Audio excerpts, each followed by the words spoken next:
lakini hawana mtaji wa kuanzia. Kijiji cha Olkejulendet, changamoto yao ya pili ni miundombinu ya barabara na vivuko. Kijiji cha Ilkurot, kipaumbele chao cha kwanza ni maabara kwenye zahanati ya Ilkurot. Wanaomba kama utaweza kwenye ofisi yako utufanyie namna tuweze kupata. Kijiji cha Olkejulendet na wenyewe wana changamoto yao ya tatu ni zahanati. Na kijiji cha Lengijave, hitaji lao na changamoto yao kubwa ni umaliziaji wa jengo la mama, baba na mtoto kwenye zahanati ya Lengijave. Hili jengo limekaa muda mrefu sana, zaidi ya miaka 10, wameshindwa kumalizia. Changamoto nyingine ya tatu ni ubovu wa barabara ya Loyogo inayohitaji kivuko na kufukia korongo, shimo kubwa ambalo limechimbika kwa sababu ya baraka ya mvua. Naomba kuwasilisha. Lakini pia kabla siwasilisha, kwa general kama kata nzima tuna changamoto pia, tuna ofisi ya kata, ila kwa sasa tumeshapata eneo, tunaanza taratibu kwa ajili ya kuanza ujenzi. Upungufu wa hostel kwenye sekondari yetu ya Lengijave, na changamoto kubwa ambayo inakuja mara kwa mara ni changamoto ya maji. Shukrani.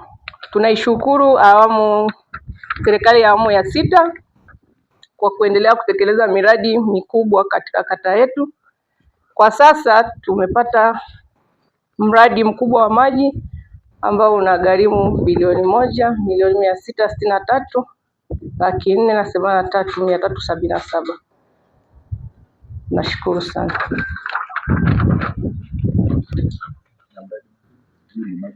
Hii ni maji tu. Hatuna mradi mwingine.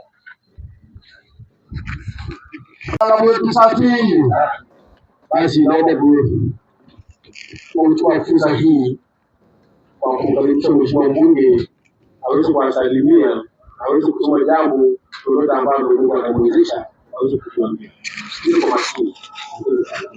Wa kitongoji cha Orba, kijiji cha Lengijave. Naitwa Julius Matayo, mwananchi wa kitongoji cha Orba, kijiji cha Lengijave, kata ya Lengijave. Nina kero mbili. Moja, hii barabara inayotoka Orba kwenda Engalaoni. Huu ni mwaka wa 20 tunaambiwa TARURA imesajiliwa. Hatujawahi kuona kifusi ya moram wala nini. Kila mwaka wakija imesajiliwa. Kila mwaka wakija imesajiliwa.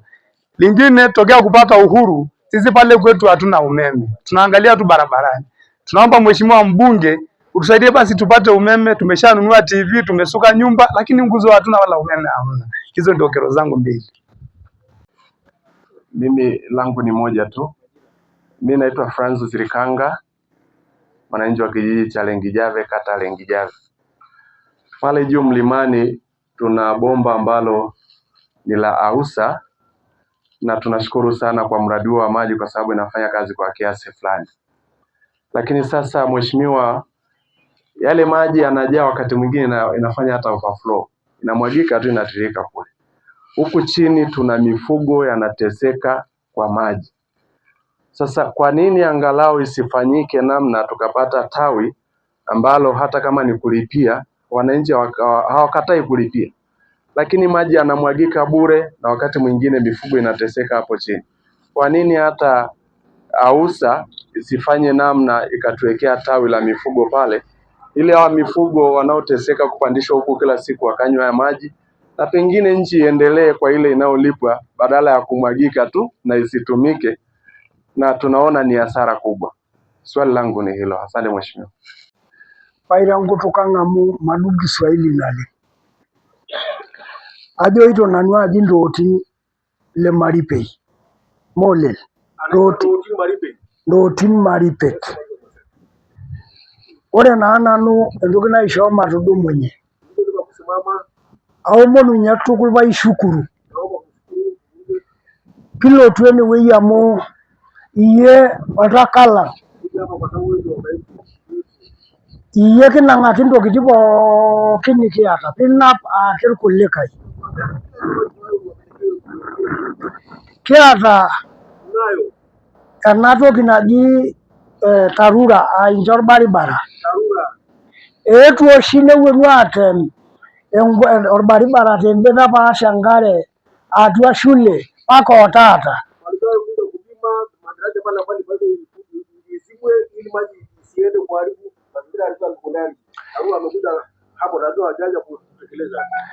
Nena enkae naajokito lepalai, lelo orbungei eewuo taa lepalai tabaua loolo yiok looji irpayiani, atadua naai piijo nche eponu irpayiani enaalo, atadua. Amaa siyie inaanyit mee kiton ale ninche oyiok? Ore enkop nemeibukori osarge naa orbae lolakwa. Paa kanyioo ena yiok naiting'inoki yiok metaa meeta hoo nyoo yiok nikitum tenakop anaa ormukopo. Aiwuo ake aton torbunge nindipidipi naning' ake ijoito tiatua redioni eji irkijanani, eji wasichana, eji wakina mama, lakini jina ya mzee haipo. Na yeye ndiye amepiga hiyo chakula ikaifa. Kodi ukipandisha ulize mtu aliyepiga kodi hapa ni wachache mno. Ni hao wasee tu ndio wameteseka wakafanya hiyo kazi. Kama ingekuwa kweli tene mtu nai etaa iltung'anak looteyiara ena daa naa kulo nchoo tooko kodi ometiakini yiok entapal. Paa yiok ejokini entalam ina daa nikiteyiara.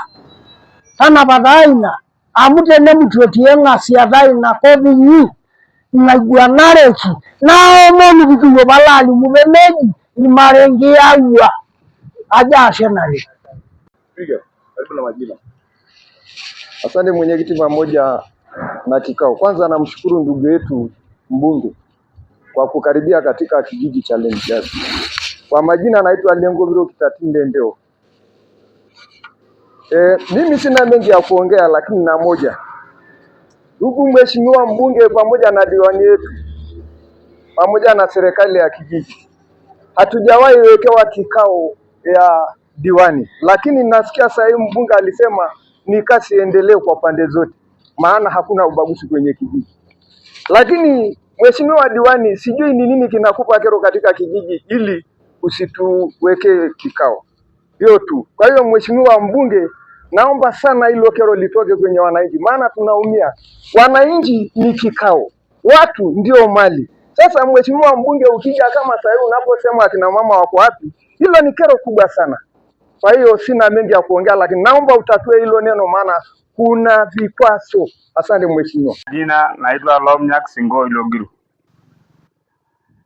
ni mkazi wa kijiji cha Orkeju Lenderit. Mimi langu ni ndogo sana na si ndogo sana. Mheshimiwa mbunge, tunashukuru kwa ujio wako wa kufika kata hii ya Lengijavi. Kero yangu kubwa nafikiri mtendaji alizungumzia kuhusu swala la umeme. Swala la umeme kule kijijini kwetu tunateseka sana. Na kuna wengine baadhi wamepata, lakini wengine baadhi hatujapata. La pili, La pili ni maji. Tuna shida sana ya maji. Tunaenda sijui wapi huko kule jeshini kuomba maji ya jeshi. Na huko ukifika huko ni mambo ni mbili. Kule mateke ama ukuje na maji. Kwa hiyo mheshimiwa wetu mbunge, tusaidia hilo la maji sana.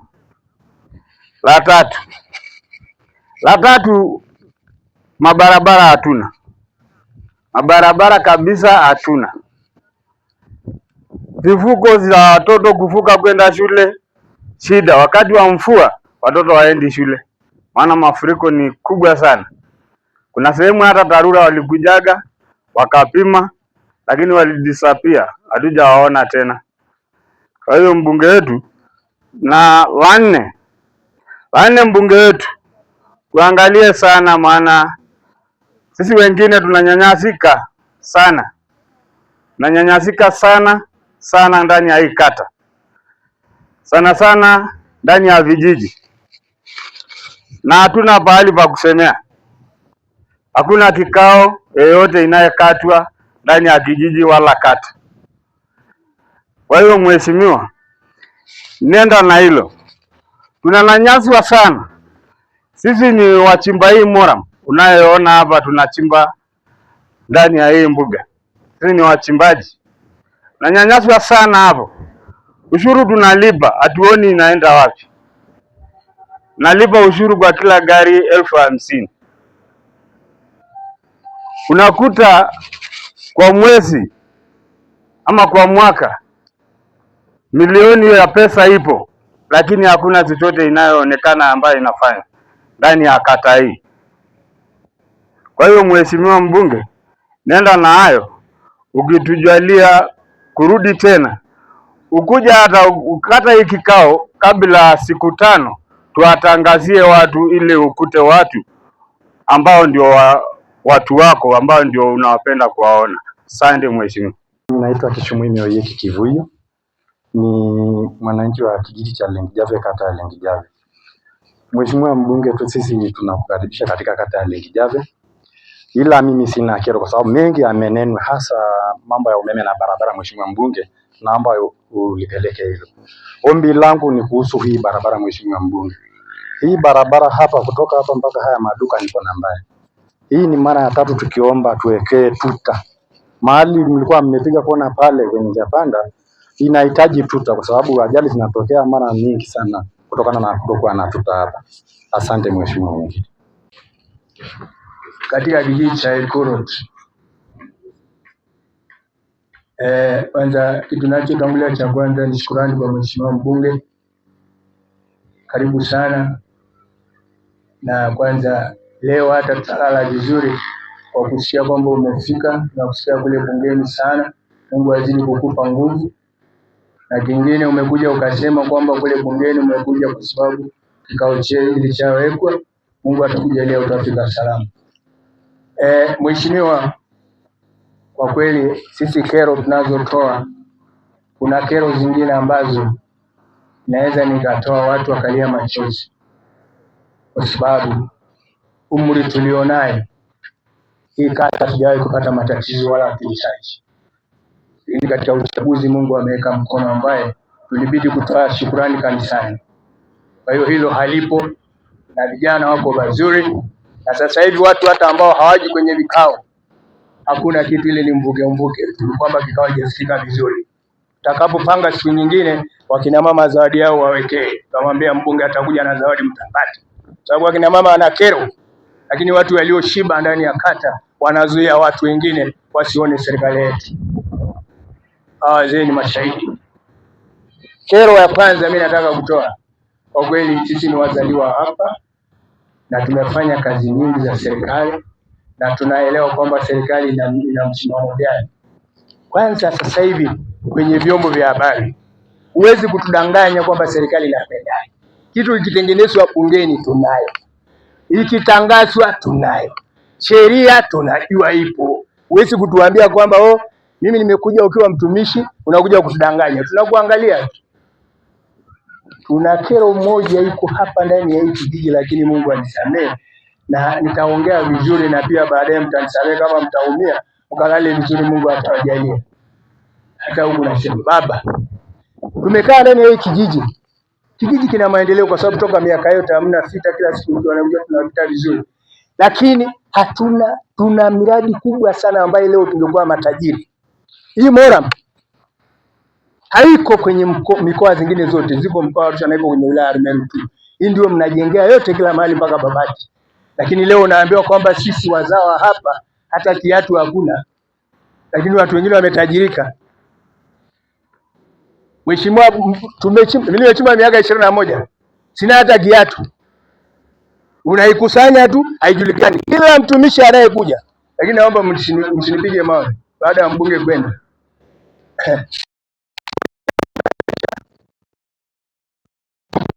Atafunga. Mbona matafunga? Usiongee. Kimya, hata kwa sababu si maskini ni mahali ya kwenda. Unakwenda kuchimba na vidole, unamuzia mtu anaenda kuuza huko. Na wale watu wananunua wote wanapangia bei. Sisi sasa katika mwaka jana akaja waziri wa madini. Akaja mkoa wa Arusha.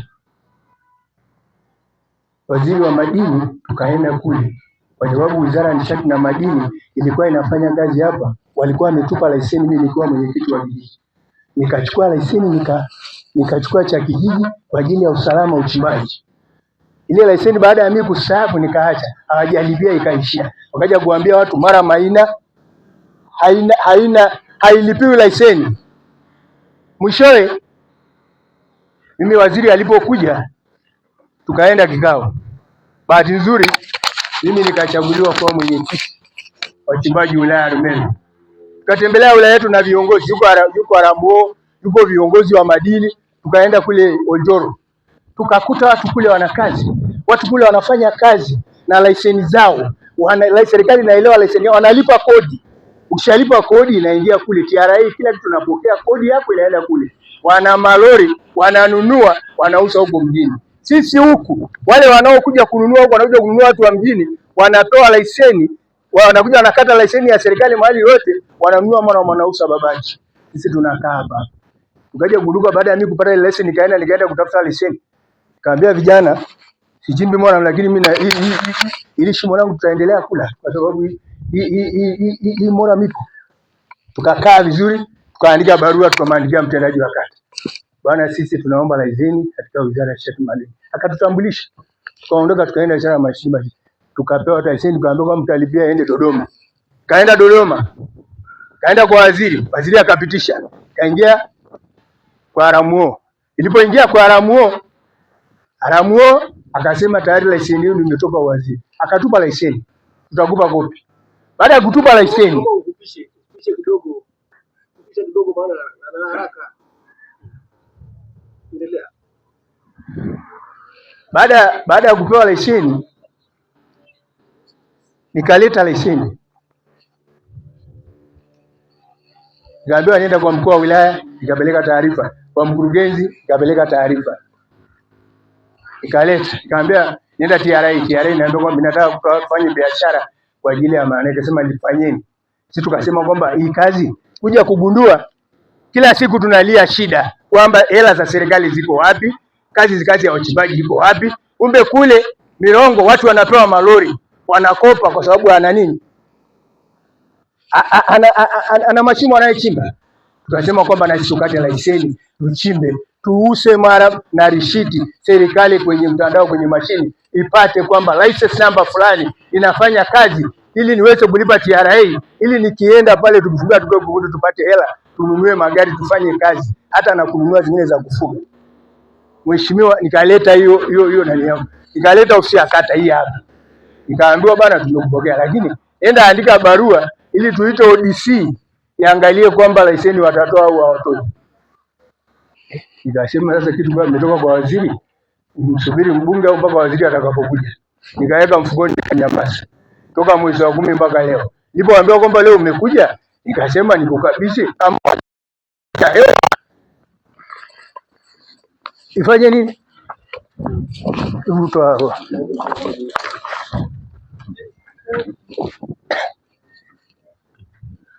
Asante mheshimiwa, ndio nikasema nikuletee ili nijue waziri anafanya nini. Kero ya pili. Kero ya pili, Mheshimiwa, wakati tukiwa viongozi katika nchi, watu inasema kwamba maendeleo ni lazima watu wasaidiwe waendelee. Si wakati ule tukiwa na Mheshimiwa Kana tukajenga ule mnada pale ilijengwa na Elisa alitoa milioni 37, akaja kufungua waziri wa nishati wa halmashauri ambaye anaitwa Mwandri akatoa milioni 27, ikajengwa ile mnada ile. Mpaka leo kuna machuma choo nini, ili tukasema ile mnada ijengwe, kwa sababu sasa hivi hatuwezi kuwa na Ngaramtoni. Mnada ikabomolewa, nyumba zikakaa pale, viongozi kila wanaokuja tunatoa tukero kwamba mnada tufungulie, inapita. Mwisho sasa hivi katika kata zako sisi bwana hatuna soko, ndizi mpaka upate Ngaramtoni, kuku ziko huko, ng'ombe ziko huko. Wewe hiyo kedia saje ni kiniengere bare Ngaramtoni. Ungekuwa nauza kondoo yangu hapa, nalipa ushuru wa kijiji, alafu nikishauza nanunua na mimi nakula mandazi hapa, naenda nyumbani umri wangu ishe, nisubiri siku zangu, si ningeuza? Sisi hatuna soko, hatuna biashara yote, na hii ni mali. Kero zangu ziishie hapo Mheshimiwa, ili wasihusike. Na watu wanaweza muda yako isiende. Joshua Lekeson ni katibu wa CCM kata ya Lengijavi. Mimi nimeamka tu na mimi kufuatiliza yaliyozungumzwa na wananchi wenzangu, lakini nipongeze serikali kwa sababu imefanya kazi bega na bega na Chama cha Mapinduzi kwenye hii kata katika awamu zilizopita. CCM oye! Lakini kwa masikitiko kidogo huku nyuma, labda kwa kufikiri kwamba huku watu ni matajiri au nini, Tanzania yote imefanana. Kuna miradi midogo midogo kama hii ambayo wananchi wanazungumzia ya Mora, ndio imejenga Lengijavi kwa vijiji vitatu: kijiji cha Orkejulenderi, kijiji cha Irkurot na kijiji cha Lengijavi, kwa sababu ile tozo iliwekwa kama kodi na wananchi ya kuendesha shughuli zao, na serikali baadaye nayo inawapushi. Lakini tumekuwa tunapunjwa huku nyuma tunapoelekea.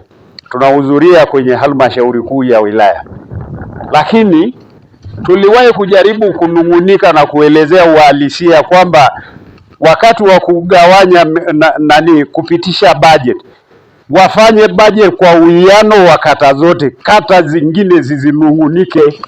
Sasa leo tunaye diwani wetu wa Chauma, mnaelewa wote kwamba nini ilitokea Lengijavi na hadi ikawa hivyo, kwa sababu kata ya Lengijavi nzima ni CCM, kidumu Chama cha Mapinduzi.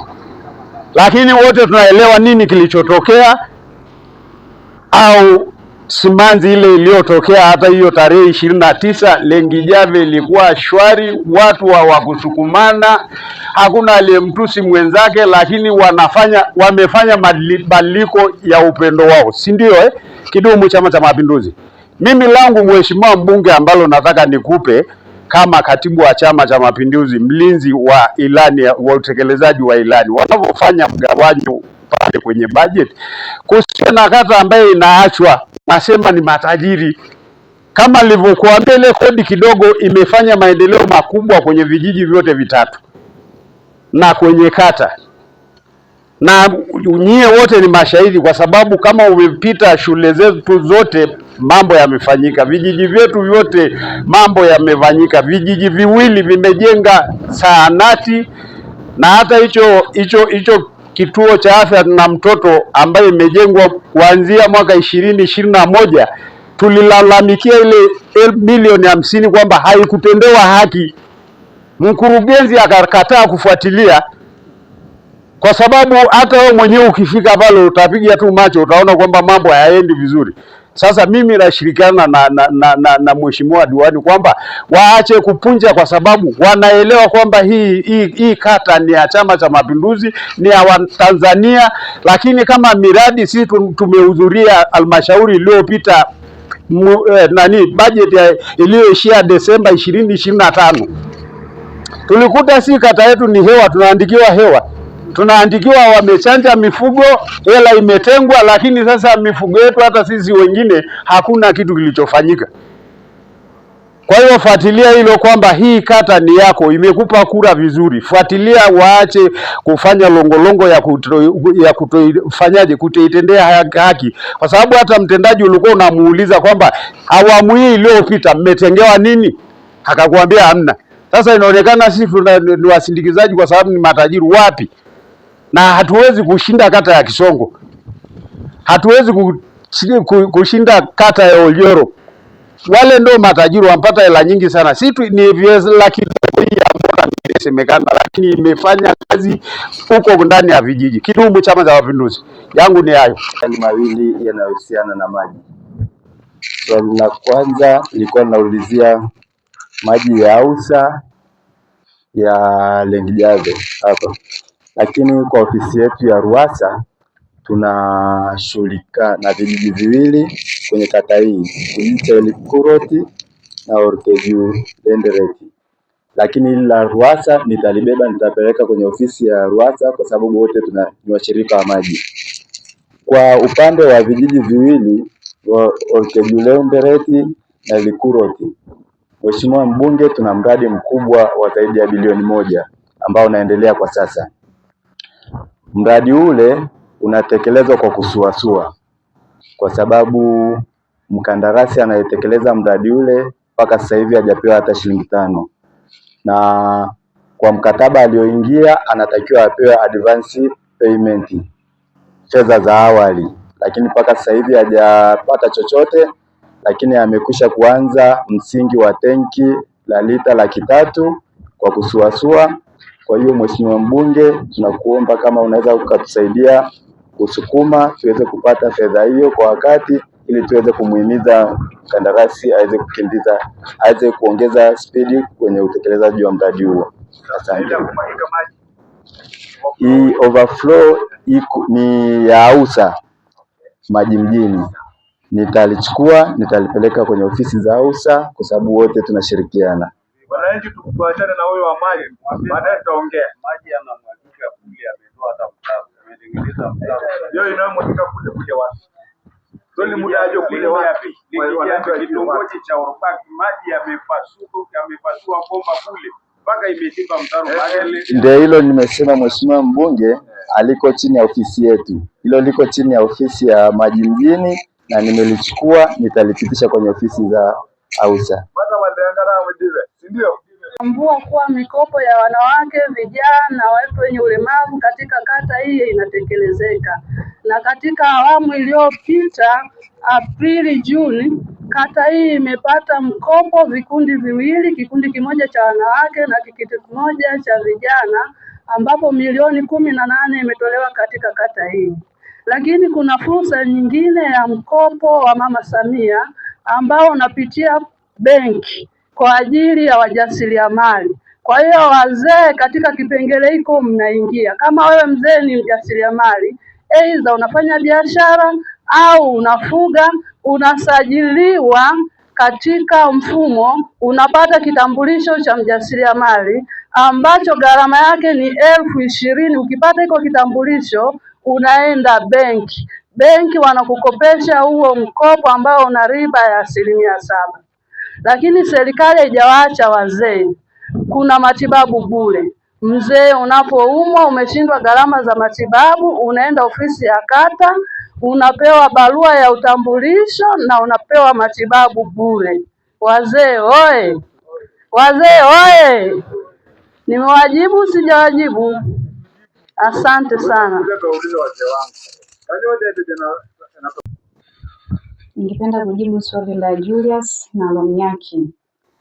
Aliuliza umeme kijiji cha Elikuroti hakuna kabisa, na kuna mwingine alisema hakuna umeme.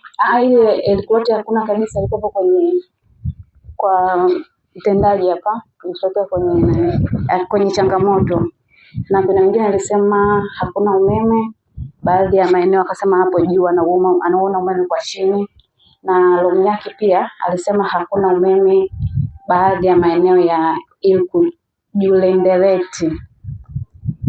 Sasa nilikuwa naomba niwaambie wazee wangu, kwa huyu ambao hakuna umeme Elikuroti kabisa, kwanza tunaomba samahani kama kijiji kizima hakuna umeme, lakini kwa awamu hii 2026 2027 tutalipa kipaumbele, kwa sababu ilikuwa ni kama mkakati ulikuwa ni kufikisha umeme vijijini kwanza, alafu kwenye vitongoji ndo awamu hii. Kwa kama ilikuwa kijiji kizima hakina umeme, hilo tunaomba samahani, tutalifanyia kazi na tutalipa kipaumbele ili kufikisha kijijini na vitongoji kwa pamoja.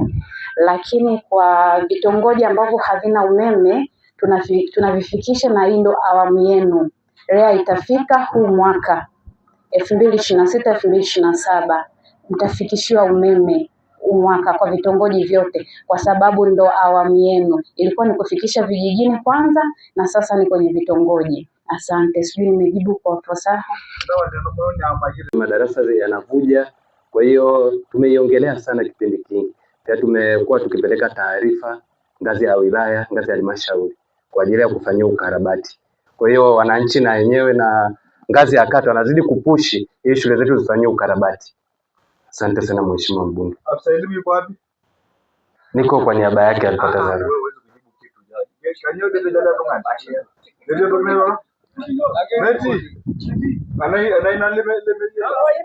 Na kwa nini miaka yote imekaa hiyo? Shida ni nini?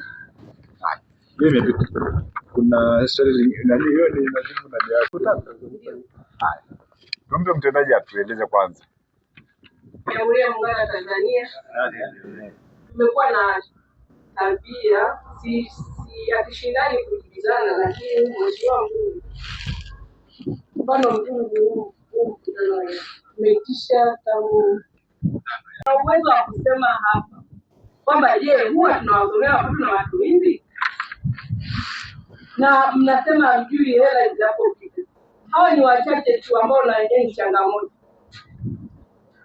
hatushtakiani, lakini ukweli ni kwamba hawafiki kwenye mikutano na hawana taarifa juu ya wazee wangu hapa. Wengi wanaweza wakawa mashahidi ya hichi ninachokiongea. Tukiisha mikutano hawa wazee wanakujaga wengi, huyo anayeongea yeye ndio hafiki. Karibu Mheshimiwa Diwani. Unajua sisi ni watu na ni vizuri mtu kusema kitu ambacho ni cha ukweli. Ulikuwa ni kudanganya viongozi au kusema uongo. Hiyo ni dhambi hata kwa Mungu. Ni dhambi kwa Mungu. Kama mtu una kitu cha kuweza kusema, yeye afadhali kunyamaza. Sasa kunapochafuliwa kwamba eti hakuna vikao, hakuna mikutano, hakuna taarifa ya mapato na matumizi, hakuna kitu ambacho inafanywa na pesa za mura. Mheshimiwa Mbunge, nisema tu kweli bwana ni uongo. Kama unafanya kazi katika kwenye kata hii, mkiwa mtumishi wa kijiji, ni hata 30. Kwa hiyo hao watu nafahamu tabia zao. Mimi kata nzima nimekaa ndio mtendaji wa kata. Hata wakati kata imegawanywa. Kwa sababu tunatuitisha. Ilikuwa ni kama mtendaji anayesema kwamba yule ambaye anasema kwamba eti mikutano haitishwi. Ilikuwa hafiki kwenye mkutano. Mikutano mingapi tumefanya vijana? Sasa hiyo ndio alisema hiyo swali ndio vijana hiyo. Inasema.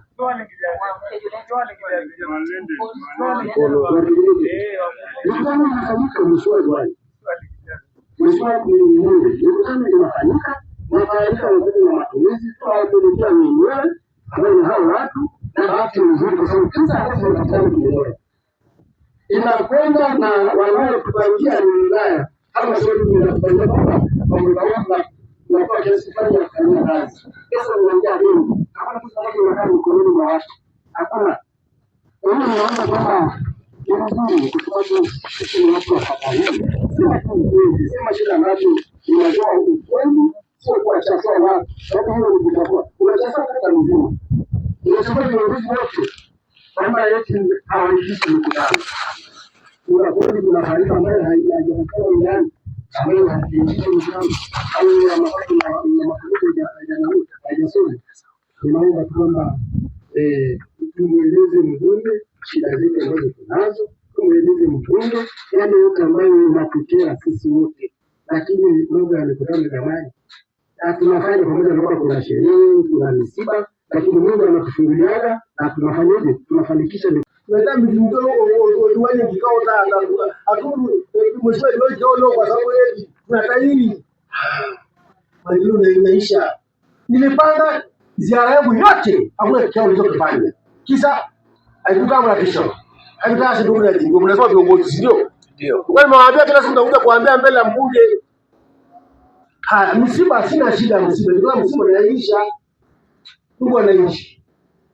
Wataitisha vikao vyangu jioni. Nielezeni kero nifikishe. Nishindwe kufikisha mniambie kwa nini? Kuna haja kuniambia. Sababu nipo kwa ajili yenu. Mbunge shahidi nampigia simu kwa bungeni na kutumisha majina maeneo ambayo yana umeme. Kuna moja hata ambayo ilikuwa nimesahau mwingine kwa nini. Kwa hiyo kikubwa sana. Hili tangi la pale huyo auza. Hili tangi la maji pale. Ni maji ambayo kinakaa pale. Haikujenga tangi lingine maeneo mengine kule juu ili store maji. Wanaweza kupata. Maji kikatika pale na maji katika wanaweza kupata maji. Kwa hiyo tangi lingine auza waijenge sehemu yote ambayo ni muhimu wanaweza kupata maji. Ili kuna maeneo bila shibani hapa. Bila shi afulia watu maji vizuri. Mheshimiwa mbunge kuna watu ambao wamepata maji hapo. I know them. Usiku mbunge anakuja anaenda kufungua maji yende kule kwa kitabu yuko na mtala. Si kweli wazee hapa. Si maji mjapata muda mrefu. Kwa nini mpate mmelipa hela na mama yako chini, rola ziko chini. Kwa nini na maji hapo kwenye bomba hii? Walalamika, wana haja kulalamika. Mungu ajilieni wananchi. Mungu adiwani wenu na kwa ushindano mkubwa na nini? Na mheshimiwa mbunge yuko na wewe kabisa mheshimiwa wangu. Na wataalamu wa halmashauri sina shida. Kabisa, nikitaka walimu, nikitaka nani wananiongezea. Na ndugu zangu ndio wanapigana ndio walimu haraka. Si kweli hata huyu baba tuko makini na wengine. Naomba niseme hilo. Usishauriane kabisa kufuatilia viongozi. Mapato na matumizi nimeshasema kwenye misiba. Mnialike kwenye vikao vyenu vya ODC vya huku mnialike. Nije nigundue mnafanya vizuri au hawa ila yenu hawafanyii vizuri nijue. Hamtaki kuniita. Viongozi maeneo haya ni makini. Serious. Nasema kila siku makini, kwa siku lazima naomba. Nikasema keroze mleteni ama Lengijave. Andika hata niletee. Niwezi kusema. Nimekuja mkombozi. Niko na mama, asante sana. Nimefurahi. Mimi ndugu zangu ngoja niwaambie mmaji leo usipokuelewana. Mimi sitaki rushwa. Mimi raha yangu ni wananchi wapate kila kitu. Yaani huwezi kunionga mimi. Kwa hiyo halmashauri ya kwako, ya kwetu wote, na mimi pia ni diwani, nifanyie hili, nitengenezee vizuri. Tukikutana kwenye fedha, tutafanya hiki kitu. Huwezi kuja kubagua watu. Unasema Lengijave eti matajiri. Utajiri, hebu tuonyeshe utajiri walionao watu maskini kama hao. Mimi mwenyewe nimeenda huko nimekuja kusema utajiri. Tufike sehemu tuseme hii hapana. Na wakati ndio huu. Na mnitumie mimi na sauti na hakuna mtu wa kunibabaisha kwa ajili ya wananchi. Mimi niko kwa ajili ya kwenu. Na huyu katibu namfahamu, yuko vizuri. Niletee takwimu. Na hakuna cha kusema sijui nani. Halmashauri ni ya nani? Ya wetu. Hatuna pa kwenda sisi. Hii ndio halmashauri yetu. Hii ndio nchi yetu. Tunataka tu sisi ni amani na upendo na usalama. Na kuombea viongozi wetu Mungu awajalie wapate afya njema, lakini hii ya kawaida hapana. Tunasema hapana, na mimi nasimama na wananchi, tukatetee wananchi wetu. Hakuna halmashauri kwenda kuambia watu tajiri kwa nini, kwa kutegemea nini, kwa vigezo vipi? Kwa mfano nasema watu tajiri, naomba takubitelo yuko hapo. Nataka nipate huu kama ni kweli au sio kweli. Mimi nasubiri ili nikija kuongea na wananchi wasikie hicho kitu ambacho wameniambia. Nilikuwa niseme nimalizie kwa pale. La mwisho kabisa labda mziko naenda kule bungeni. Wabunge la Jamhuri ya Muungano wa Tanzania wako kama zaidi karibu 300 na kitu. Wakanichagua kuwa mwenyekiti wa kamati ya kudumu ya bunge ya afya na masuala ya ukimwi. Afya ya Tanzania iko kwenye kamati yangu na analutwa shikitu. Kwa hiyo masuala ya kuja kusikia sijui wananchi wanadaiwa hela ya kununulia dawa hakuna, maabara hakuna, iko chini yangu. Wala hatupeleki kwa Rais Samia. Tunamuonea. Yuko chini ya kama mtu hawajibiki, meingwa yonelo. Njelo. Nikimeraji tu njelo. na mwikiyoga ngoba. Kwa hiyo swala la afya iko chini yetu, kama alivyoelezea ofisa. Inasema hivi na nyie mwelewe, kwenye bima ya afya kwa wote ambao tutaletea takwimu nikirudi, serikali ya awamu ya 6 inayoongozwa na Mheshimiwa Daktari Samia Suluhu Hassan, Rais wa Jamhuri ya Muungano wa Tanzania, imeleta bima ya afya kwa wote ili kila Mtanzania apate huduma bora na nzuri bila kujali uwezo wake kiuchumi. Lakini akaenda mbele zaidi akasema wale watu maskini wanaotoka kwenye kaya maskini, tuko wengi maskini, na watu maskini wanaugua magonjwa sugu ambayo gharama yake ni kubwa: saratani, ugonjwa wa moyo, ugonjwa wa figo, ugonjwa wa kisukari, ugonjwa wa mifupa. Wale watu wanaenda kutibiwa bure, ambao umedhibitiwa kwamba hawana nini uwezo, na anayetusaidia kwamba watu hawana uwezo mheshimiwa diwani, afisa elimu wetu wa maendeleo ya jamii, na ninyi wananchi ambao ni maskini, anatibiwa bure. Hizo hela zimepatikana wapi? Wale wanaobari kwenye bajeti ya matenda yake bajeti wake hapo bajeti ya bunge. Na hata kama uongozi wa bunge. Bajeti tena asitana kwenye bajeti. Ipo kila sehemu. Tumesema hivi, kila kilo ya sukari inayouzwa unaonunua toka nje ya nchi na ndani ya nchi, tunachukua shilingi 10 tu kwa kila kilo ya sukari. Kila sigara lodungalo kuto sigara ndio mtu nyandolo lodungalo kuto sigara yake. Na mimi kioka ameacha mwenye kasi. Kila sigara 1000 ni kile 20,000. Kwa hiyo ukipiga hesabu tunapata bilioni 7.5. Bilioni 7.5 tumepeleka kwenye bima ya afya kutibu watu maskini. Yaani unajua kwa ngani homunya maisha. Si sawa. Na tusimamie na tuseme ukweli. Kama unanunua kweli, tujue kwa nini unanunua.